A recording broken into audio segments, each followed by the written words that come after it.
What if your next snack could do more than satisfy hunger? What if, hidden inside an ordinary jar of kimchi, a bowl of yogurt, or a glass of kefir, there was an entire microscopic world capable of interacting with the ecosystem inside your gut? Because your digestive system isn't simply a tube that processes food. It's home to trillions of microorganisms, bacteria, yeasts, and other microbes that constantly respond to what you eat. And here's the mystery. Long before scientists discovered the gut microbiome, humans were already creating foods that depended on microorganisms.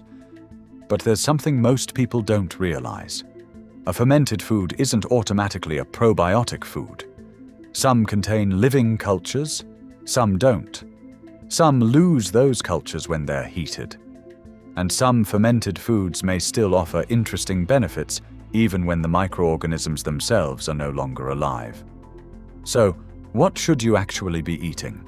Here are fermented snacks that may change the way you think about your next bite. Let's begin. Kefir Smoothie Pops, the frozen treat that survives freezing.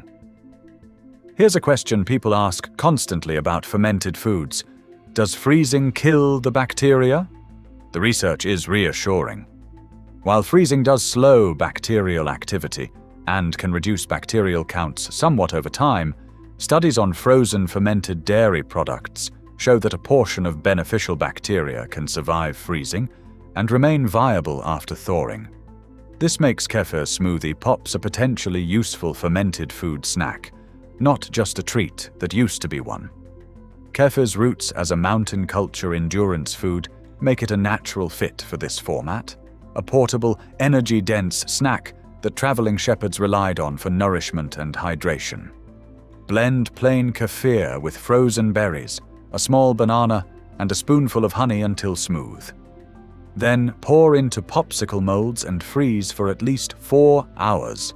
The natural sugars in the fruit provide energy for the microorganisms before freezing slows their activity, while the fiber from the fruit can provide nourishment for gut microbes after you eat the pop. Research on frozen kefir products has examined the viability of lactobacillus and yeast strains after freezing and thawing, with some microorganisms remaining viable.